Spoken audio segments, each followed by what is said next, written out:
이제 제1파트가 되겠고, 지금부터는 제2파트입니다. 초조대장경. 고려에서 처음으로 만들어진 대장경에 대한 부분이죠. 근데 이 대장경이 나오려고 그러면 그 이전에 이미 문화적인 성숙도가 어느 정도 올라가 있지 않으면 안 되게 되어 있습니다. 어느 날 갑자기 높은 문화 역량을 발휘할 수는 없잖아요. 석굴암에 부처님을 새기려고 그러면 그 이전에 벌써 수백 년의 시간이 경과하면서 불교에 대한 이해도 깊어져야 되고 조각기술도 계속 축적이 돼야지만 그게 나오는 거잖아요. 대장경 새기는 것도 똑같습니다. 갑자기 나올 수가 없는 거죠. 그 이전에 이미 우리나라도 대장경을 새길 수 있을 만한 역량들을 확보해온 역사가 있습니다. 예를 들면 신라시대에 이미 이런 석경들이 나와요. 돌에다가 새긴 경전입니다. 이건 화엄석경이라고 해서 화엄사에 남아있는데 유감스럽게도 이렇게 쪼가리만 한 2만 쪼가리 정도가 남아있어요. 원래는 여러분들 화엄사 가면 각황전 있죠? 신라시대에도 굉장히 중요한 건물이 있었을 텐데 지금 현재 각황전은 1703년에 만들어진 그런 건물이고요. 그 이전 신라시대에 화엄사를 창건할 때 메인 건물이 있을 거 아니겠습니까? 그 건물을 만들고 화엄 10차 가운데 하나였기 때문에 화엄경을 저렇게 돌에다가 새겨가지고 벽면을 전부 다 장식을 했던 거죠. 그런데 그게 오랜 세월이 경과가 되면서 파괴가 돼가지고 지금은 전부 조가리로 남아있습니다. 저런 게 화엄사에만 있었냐? 그렇지 않습니다. 경주에 있는 창림사토를 발굴하다가 거기서도 금강경 편이 나왔어요. 돌로 만들어진. 법화석경도 있습니다. 이런 석경들을 만드는 역사들을 가지고 있는 거죠. 석경만이 아닙니다. 뭐 이런 것도 있죠. 예를 들면 여러분들 석가탑에서 나온 무구정광 대다라니경 정말로 중요한 거잖아요. 세계 최초의 목판 인쇄물이라고 알려져 있습니다. 742년 이전에 만들어진 걸로 생각을 하고 있어요. 742년입니다. 그때 이미 목판 만들었다라는 얘기거든요. 그래서 1101년까지는 벌써 몇백 년이 경과합니다. 그런 역사를 가지고 있기 때문에 대장경을 그렇게 빠른 시일 내에 간행을 할 수가 있었던 거죠. 이게 바로 무구정광 대다라니경입니다. 석가탑에서 60년대에 이게 발굴이 됐죠. 그랬는데 이거는 당시에는 발굴될 때는 글자도 알아볼 수도 없었고 이렇게 뭉쳐져 가지고 펼쳐볼 수도 없었습니다. 펼치면 금방 바스러져 버리니까요. 기술적으로 우리가 그걸 펼 수 있는 실력이 없었어요. 그래서 다른 많은 것들은 오랫동안 그냥 묵혀뒀고 그 중에서 이 경만 하나는 일본의 이런 것들을 전문하는 일본의 보수 전문 기술자를 불러가지고 그 사람들에 의해서 이렇게 정리가 된 겁니다. 그리고 나머지 문서를 우리가 정리를 끝낸 게 최근이에요. 최근. 근데 나머지 문서들을 보니까 고려시대에 집어넣은 거예요. 그게. 거기에 쓰여있는 내용들을 분석해 보니까 왜? 그때 탑이 석가탑이 기울고 넘어지고 이래가지고 석가탑을 수리했다라는 기록이 나온 겁니다. 왜 넘어졌을까? 지진 때문에 넘어진 겁니다. 그런 것들이 기록으로 쫙 돼 있는 거예요. 그러면서 새롭게 알려진 사실이 이 무구정광 다라니경은 그 전까지는 751년 이전에 만들어졌으리라고 생각하고 있었는데 742년 이전에 만들어졌다. 불과 9년 차이밖에 안 나지만 굉장히 중요합니다. 왜? 일본에도 오래된 다라니가 있어요. 백만탑다라니라고 하는 다라니가 있습니다. 중국에도 인쇄물이 있어요. 그래서 서로들 자기네들이 가지고 있는 것이 세계 최초라고 얘기를 하고 있습니다. 그러니까 그 몇 년은 굉장히 중요해지는 거죠. 지금 여러분들이 가시면 바로 그 무구정광 다라니경을 볼 수가 있습니다.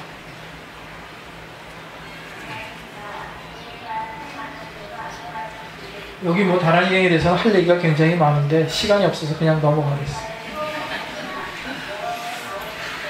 무구정광 대다라니경 제일 끝부분에 쓰여져 있는 거죠. 그죠? 앞부분에는 전부 다 상에서 이제 달아난 부분이 많은데 뒤로 갈수록 형태가 온전하게 남아 있습니다. 두께가 한 5cm 밖에 안 돼요. 이렇게 두루마리로 쫙 말려 있잖아요. 여기 저 끝에 이렇게 나무 축을 새로 만들어 갖고서 쭉 말아놨는데 이렇게 좁은 거 아까 여러분들 대장경 판 같은 경우는 수십 cm가 되는데 이건 한 5cm 밖에 안 되거든요. 어떻게 만들어졌는지 몰랐습니다. 그러면 그렇게 나무판을 작게 만들어서 글씨를 새겼나? 잘 몰랐거든요. 근데 그것을 알 수 있는 유물들이 나중에 나와요. 이런 겁니다. 이거는 1007년에 만들어진 경전이에요. 1007년. 역시 고려의 최초 대장경 만들어지기 전이잖아요. 1011년이니까 그거부터 몇 년 전에 만들어진 경인데 이게 판 하나에 이렇게 새겨진 겁니다. 그러니까 판을 작게 만든 것이 아니라 판은 크게 만들고 그것을 3단으로 나눠가지고 자그마하게 글씨를 새겨서 저 부분들을 찍어갖고서 쫙 연결하게 되면 두루마리가 될 거 아니겠어요. 그렇게 경전을 만든 것을 알게 된 겁니다. 그래서 무구정방 다란이경 같은 경우에도 요렇게 했겠구나 라는 것이 밝혀진 거예요. 무구정방 다란이경 보고 중국 사람들은 뭐라 그랬냐, 그 당시 한국의 문화 수준으로 봐가지고 한국에서 만든 거 아니다, 중국에서 혹시 수입해 갔을지도 모른다, 뭐 이런 주장을 했거든요. 근데 이런 것이 나오니까 이제 제작 과정까지도 입증을 하는 것이 가능해지는 것이죠. 이런 식으로 유물 하나하나는 아무 상관이 없는 것 같지만 서로 굉장히 긴밀하게 연결이 되는 것입니다. 여기서 또 중요한 게 저기 보면 그림이 일부 있잖아요. 현재까지 알려진 우리나라의 변상. 변상은 뭐냐? 경전의 내용을 그림으로 나타낸 게 변상입니다. 경전의 내용을 이야기로 꾸며낸 것을 변문이라고 얘기를 합니다. 우리나라에 알려진 변상 가운데 지금 시대가 가장 올라가는 거예요. 1007년에 만들어진 거니까.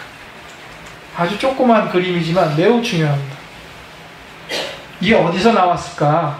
이게 2009년인가 2010년인가 작년인가 재작년에 안동 보광사에서, 안동에 있는 보광사에서 목조 관음 보살상을 조사하다가 부처님의 복장에서 나온 겁니다.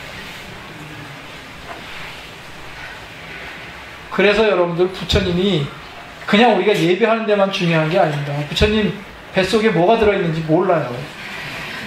엄청 중요합니다. 안동 보광사에 나중에 계속 나옵니다. 이것만 나온 거 아니에요. 아주 중요한 것들이 나오고 있거든요.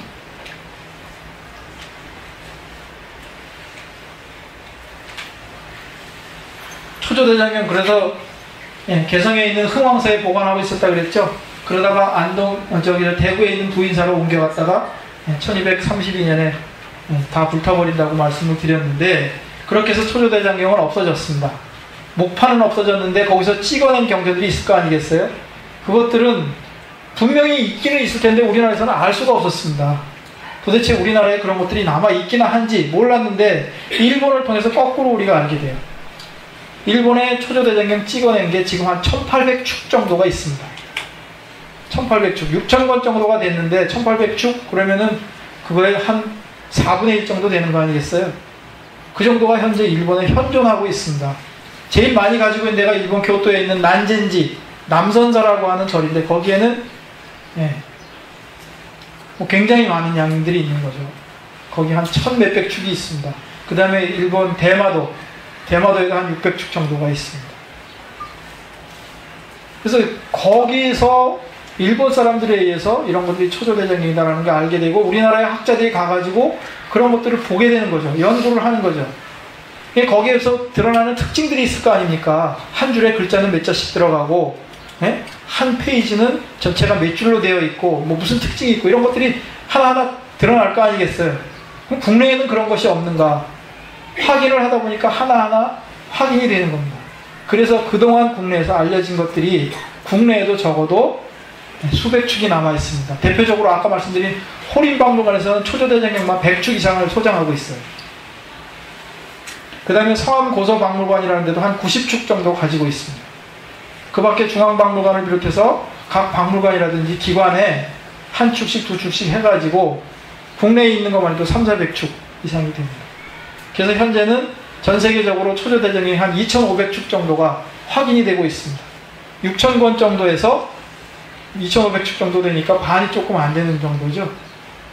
초조대장경의 연구는 상당히 진척이 됐지만 아직도 우리가 그것을 통해서 더 알아야 될 부분들이 굉장히 많이 남아있는 거죠.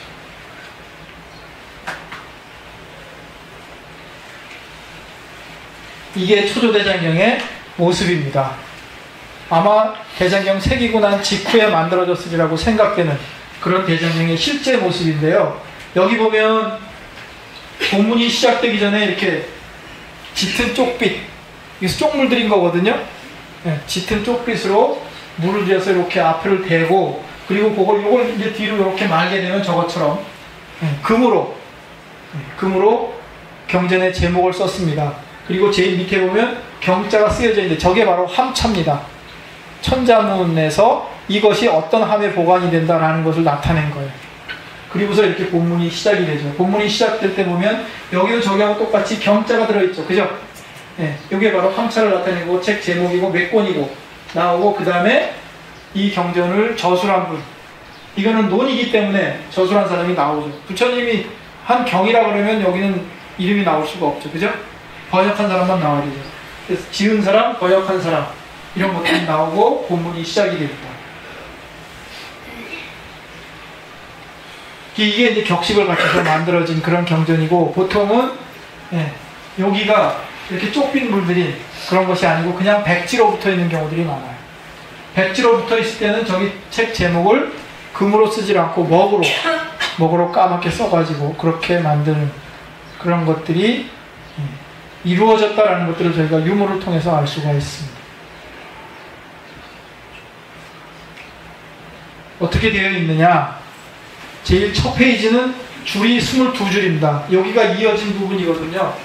여기 보면 책 제목이 중간에 반쯤 나오는 데가 있어요. 여기는 이제 한 0.5cm쯤 되게 이은 겁니다. 그리고 요게 이제 몇 장째라는 거, 몇 페이지를 페이지 표시해 준 게 있고, 역시 함차가 들어가 있고 그렇게 되어 있는데, 여기서 여기까지 제일 첫 번째 제목이 있는 첫 장은 22줄입니다. 그리고 한 줄에 14자의 글자가 들어가 있고, 우리나라의 초조대장경은 이 아래 위로 선이 쭉 들어가 있어요. 개보대장경을 바탕으로 만들었는데 개보대장경은 선이 없습니다. 달라요. 그리고 다음 장부터는 23줄로 되어 있습니다. 이게 우리나라 초조대장경의 기본적인 체제입니다. 초조대장경 어떻게 분류하는가, 경률론 뭐 이런 걸로 분류한다라는 얘기가 패널로 설명이 되어 있습니다. 이것도 역시 초조대장경 가운데 하나죠.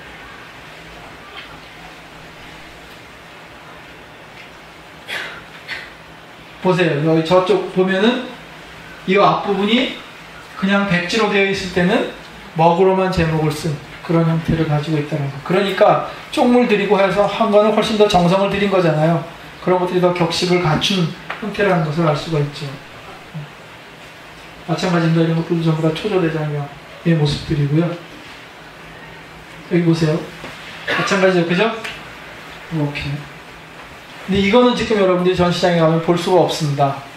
이거는 일체경 원품차록이라고 하는 그런 초조본 대장경인데, 나중에 제조대장경은 초조대장경을 바탕으로 만드는 거잖아요. 그러니까 초조대장경에 실려있던 경전들이 그대로 다 가긴 가는데, 수기 스님에 의해서 빠질 건 빠지고 보탤 건 보태고 해서 재편집이 됩니다. 그런데 여기 지금 이 초조본 일체경 원품차록은 제조대장경에서 빠져버려요. 그러니까 초조대장경에만 있는 거죠. 근데 그게 없이 어떻게 다행히 이렇게 하나가 남아있어갖고 그 책의 존재를 알 수가 있습니다. 세상 어디에도 안 남아있는 거죠. 이게 국립중앙박물관에서 가지고 있어서 너무 중요하기 때문에 여러분들이 보시면 저렇게 막 상하고 그랬지만 국보로 지정이 되어 있는 건데요. 너무 소중하니까 전시기간 전 기간 동안 펼쳐서 보여줄 수가 없어서 그렇게 저희한테 대여해 주지도 않았고, 그래서 전시 초반에만 전시를 하다가 이미 이것은 국립중앙박물관으로 돌아갔습니다. 이 경전은 왜 중요하냐 그러면, 아까 말씀드린 것처럼 초조대장경이 한 번 다 만들어졌잖아요. 그런데 그 이후에도 중국에서 새롭게 번역된 책들이 나오잖아요. 그걸 우리나라에서 수입합니다. 이미 대장경 판각은 끝났어요. 이거 어떻게 할 겁니까? 새로 다시 판각해서 집어넣어야 될 거 아니겠어요? 그렇게 해서 1차적인 작업이 끝나고 난 뒤에 새로 추각을 해서, 추가로 판각을 해서 집어넣은 경전이라고 생각되는 경전들도 있어요. 이런 것들은 종이도 다르고 조금씩 다릅니다. 이거는 초조대장경이긴 한데 그렇게 추조한 대장경으로 추정이 되는 것입니다. 개보대장경과 초조대장경이 어떻게 다른지 이런 것들을 구별해서 보여주고 있는 거죠. 네. 기록도 다르고, 여기는 개보대장경이가 중국에서는 자기네들 연호를 쓰고 그랬지만 여기는 우리나라 거에는 그런 거 당연히 빠져 있는 거죠. 아래 위에 줄도 있고 없고 차이가 있고 이런 여러 가지 차이가 있는데 계보대장경과 초조대장경이 어떻게 다른가 이건 앞으로 더 연구해야 될 부분입니다. 초조대장경 하고 나면 거기에 사람의 흔적들이 많이 남아 있어요. 예를 들면 글을 읽다 보면 지금도 여러분들 한문은 그냥 뭐 마침표, 쉼표도 없이 계속 이어져 있잖아요. 그거를 마침표, 쉼표라든지 이런 것들을 해야지 구별을 할 수가 있는데 옛날 사람들은 지금처럼 마침표, 쉼표 쓰지 않았으니까 자기네들 방식대로 그런 구별을 하는 기호들을 만들어 썼습니다. 그것을 표시하는 방법이 하나가 있었는데 예를 들면 뿔 같은 걸로 뾰족하게 만들어 갖고 종이를 눌러 가지고 그 불에다가 표시를 했어요. 뭐 금을 긋든지 안 그러면 이상한 표시를 하든지 해가지고 자기네들 방식대로 한 게 있는데 그런 걸 각필이라고 합니다. 우리 한글 연관들도 굉장히 중요해요. 육안으로 봐서는 잘 안 보여요. 특수한 기계를 갖고 비춰봐야지만 보입니다. 여기 나오는 거 여기 보면 눌린 자국 있죠? 이런 것이 바로 각필입니다. 그런 것들이 초조대장경에 남아있어요. 각필은 이미 신라시대 때부터 쓰던 것입니다. 지금 현재도 일본에도 신라시대의 사경이 남아있어요. 그런 것들에도 각필이 나오고 있어요. 굉장히 중요합니다.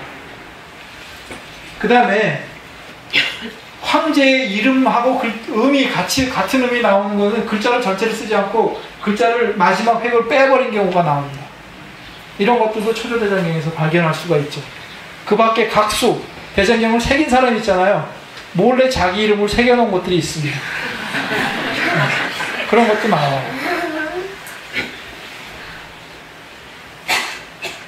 그 다음에 새기다가 보면 잘못 새기는 부분이 나올 거 아니겠어요. 그러면 그 부분 글자 한자가 잘못됐다 그러면 그 부분만 싹 오려내고 남으니까 오려내고 그 크기에 맞게 해갖고 글자 새로 새겨갖고서 집어넣습니다. 한 줄을 전체를 다 고쳐야 된다. 그렇게 될 경우에는 한 줄 전체를 새로 새겨갖고 박아 넣습니다. 그런 걸 보각이라고 얘기하는데 판이 아니라 경만 남아있지만 그것을 알 수가 있어요. 예를 들면 여기 보시면 이렇게 선이 아까 밑에 괴선이 있었잖아요. 괴선이 중간에 끊어져 있습니다. 그래서 서로 차이가 나든지 그래버리면 그 부분은 보각이 이루어진 부분이라는 것을 알 수가 있어요. 그런 흔적들도 남아있습니다.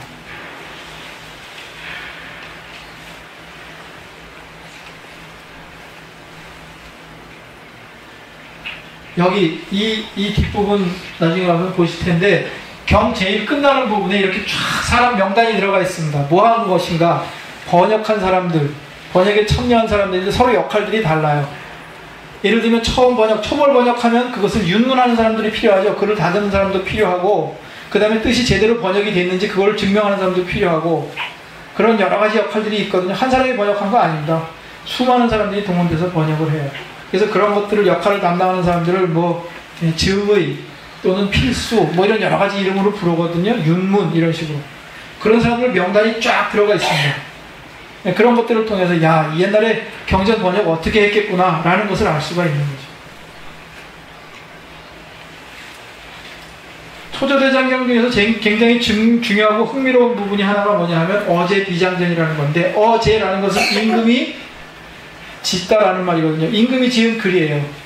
그 여기서 임금은 누구냐? 송태종을 가리킵니다. 그 사람이 불교의 중요한 내용, 사상 이런 것들을 모아서 시 형식으로 30권의 책을 지었는데 그것을 판각으로 해서 남겼어요. 그게 어제비장전인데 이 어제비장전의 굉장히 중요한 부분이 뭐냐 하면 목판이 들어있다는 것입니다. 목판. 98판 이상의 목판이 들어있어요. 판화가 들어있습니다. 근데 이 판화가 굉장히 정교하게 돼 있어요. 그래서 판화 자체로도 중요하고 당시에 산수화라든지 회화사를 연구하는 데 매우 중요합니다. 이런 판화가 들어있어요.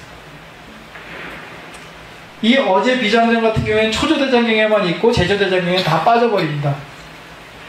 그런데 이 판화가 남아있는 어제비장전도 국내에도 몇 점이 있고 일본에도 몇 점이 있어요. 근데 국내에는 성암 고서박물관에서 가지고 있는데 저희가 전시에 좀 빌려달라고 그러는데 고서박물관에 어른이 되신 분이 90이 넘으셨습니다. 그래서 어떤 때는 좀 건강이 괜찮으시고 어떤 때는 아주 건강이 나빠지시고 그래서 제가 아무리 만나려고 해도 만날 수가 없어서 결국은 그것도 못 빌렸습니다. 이렇게 아쉬움이 많은 그런 면이 있습니다. 여러분들은 가시면 어제비장전에 이런 것을 동영상으로 만들어서 보여드리는 그런 코너가 있습니다. 한번 보시면 어떤 내용인지 알 수가 있죠. 이런